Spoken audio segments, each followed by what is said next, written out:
नमस्कार. बंधुता न्यूज नेटवर्कच्या निवडणुकीचा रणसंग्राम या कार्यक्रमामध्ये आपलं स्वागत आहे. आज आपण अशा मतदारसंघाची माहिती घेणार आहे जो मतदारसंघ या अटीतटीच्या लढतीमुळे संपूर्ण जिल्ह्यामध्ये प्रसिद्ध झालेला आहे. बेडग जिल्हा परिषद गट आणि पंचायत समिती गणामध्ये अटीतटीची लढत होते. भाजपा विरुद्ध सर्व पक्ष एकत्रित आलेले आहेत. नेमकी ही लढत कशी आहे आणि या मतदारसंघातील नेमके विकासाचे मुद्दे किंवा कोणकोणते मुद्दे हे महत्वाचे ठरणार आहेत हे आता आपण जाणून घेऊया. आपल्यासोबत बोलण्यासाठी शिवसेनेच्या उमेदवार अस्मिता आवळे आहेत. आपण त्यांच्याशी बातचीत करू. तर बंधुताच्या कार्यक्रमामध्ये आपलं स्वागत आहे. नमस्कार, मी अस्मिता अंकुश आवळे, बेडग जिल्हा परिषद गण यामधून शिवसेना या पक्षाकडून मी उमेदवारी लढवत आहे. तर तुम्ही पहिल्यांदा या निवडणुकीमध्ये उभारत आहात. नेमकं विकासाचं विजन किंवा विकासाचे कोणते मुद्दे आहेत की ते तुम्ही जनतेसमोर घेऊन चालला आहात? अत्यावश्यक आरोग्य सेवा, महिला सुरक्षा असेल, त्यानंतर बाल शिक्षण, स्वच्छता, पारदर्शक कारभार असावा असं मला वाटतं.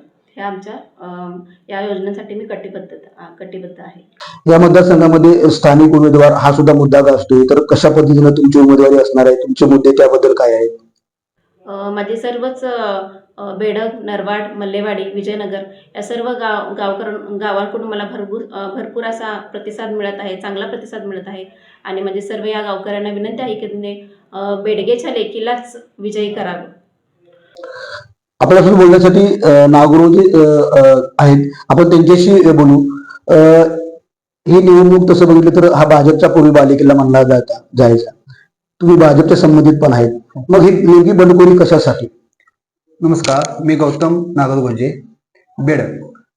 खऱ्या अर्थानं भाजपचा बालेकिल्ला म्हणत असताना स्वर्गीय परशुराम बापू नागरगोजे यांनी मिरज तालुक्यामध्ये भाजप पक्ष ग्रामीण भागामध्ये वाढवण्यासाठी खूप मोलाचा असा काम केलेला आहे. तरी पण आम्ही विद्यमान आमदार यांना प्रचंड बहुमताने येथून विजय करून दिले असताना आमच्या गटाला कोणत्याही प्रकारात विश्वासात न घेता, काय आम्हाला उमेदवारी न देता आम्हाला डावलण्याचा प्रयत्न केला, याचा आम्हाला दुःख आहे. आणि या दुःखापोटी आम्ही हा विकास, राहिलेला उर्वरित विकास जो आहे तो करण्यासाठी आम्ही कटिबद्ध आहोत. यासाठी आम्ही ही निवडणूक लढवत आहोत. या बेडग जिल्हा परिषद गटाचा विचार केला तर स्थानिक उमेदवाराला उमेदवारी द्यावी किंवा आयत उमेदवारी केली हे सुद्धा तुमच्या प्रचारात मुद्दे येतात. नेमकी काय भूमिका आहे? स्थानिकच उमेदवार कशाला पाहिजे तुम्हाला?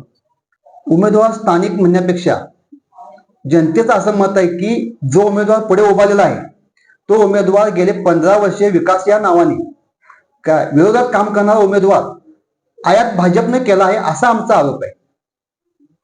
आरोप म्हणजे आमचं म्हणणं आहे की जो पक्षासाठी काम केला होता त्याला तुम्ही तिकीट द्यावे.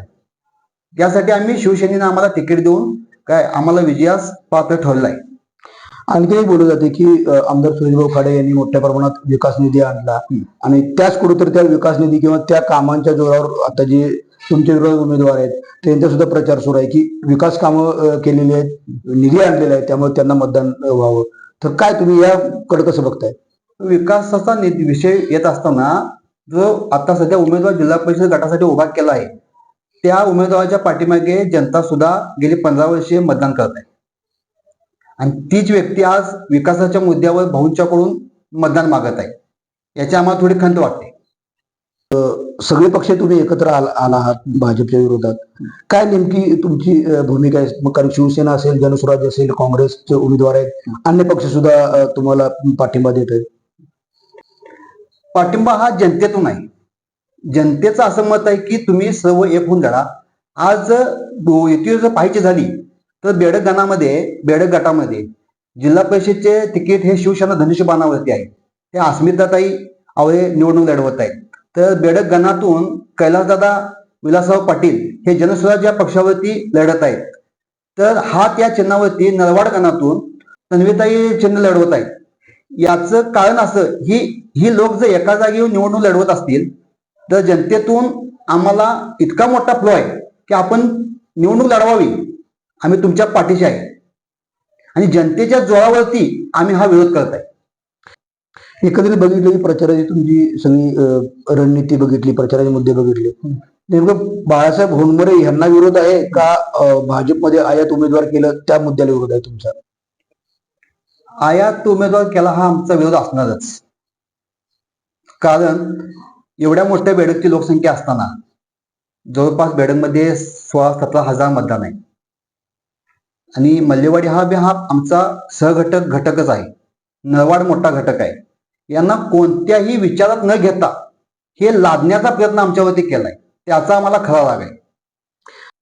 या भागामध्ये काय काय आतापर्यंत झाले किंवा काय होणं गरजेचं आहे की आता जे नवीन उमेदवार आहेत, नवीन चेहऱ्यांना तुम्ही संधी दिलेली आहे, काय गोष्टी ह्या जिल्हा परिषद गटामध्ये असेल किंवा पंचायत समिती गटामध्ये कोणकोणते मुद्दे, विकासाचे मुद्दे अजून प्रलंबित आहेत ते होणं गरजेचं आहे?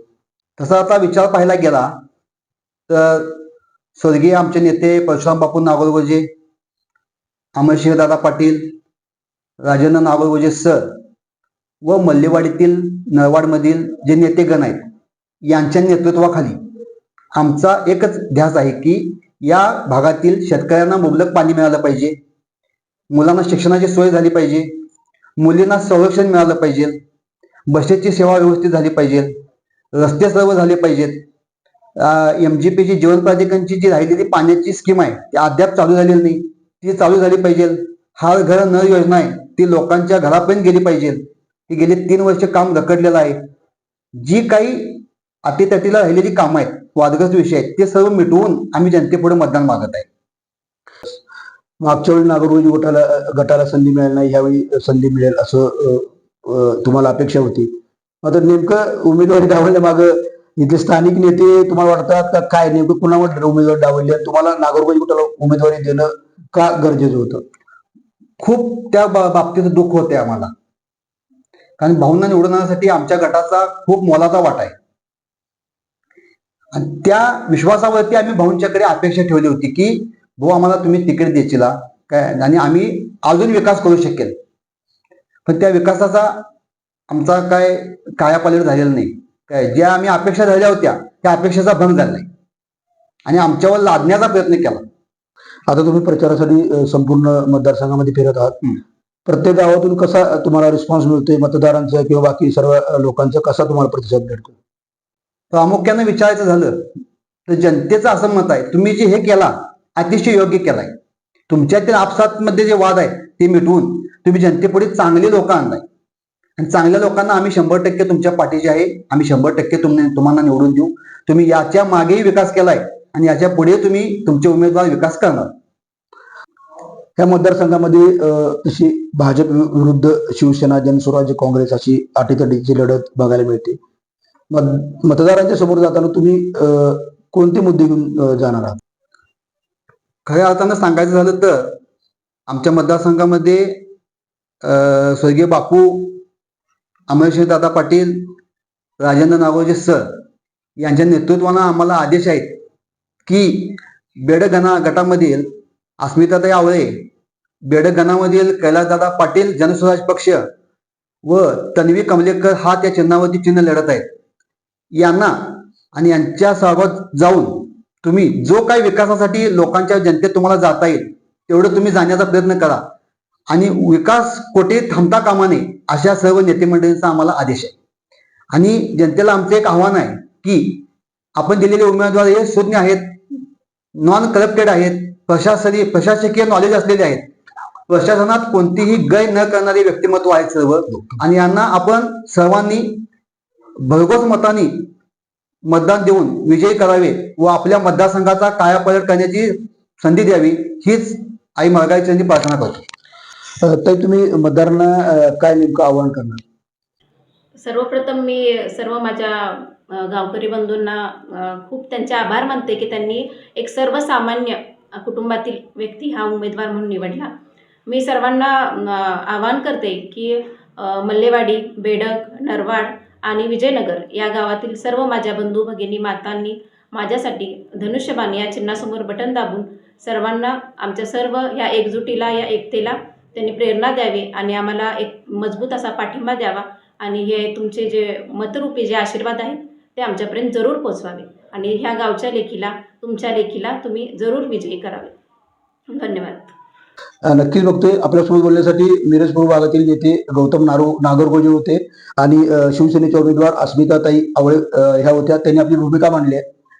बेडग जिल्हा परिषद गटाचा विचार केला तर या ठिकाणी अटीतटीची लढत बघायला मिळते आणि इथला प्रचार बघितला तर स्थानिक उमेदवार आणि विकासाचा मुद्दा हे दोन मुद्दे घेऊन या निवडणुकीचं चित्र बघायला मिळते. नेमकं मतदार राजा कोणाच्या पाड्यामध्ये मत टाकतो हे मतदानानंतर स्पष्ट होणार आहे. आत्ताच्या ह्या कार्यक्रमामध्ये आपण इथेच थांबतोय. पुढच्या कार्यक्रमामध्ये नवीन उमेदवार सोबत भेटणार आहोत. बंधुता न्यूज नेटवर्कच्या निवडणुकीचा रणसंग्राम या कार्यक्रमामध्ये आपण आता इथेच थांबतोय. धन्यवाद.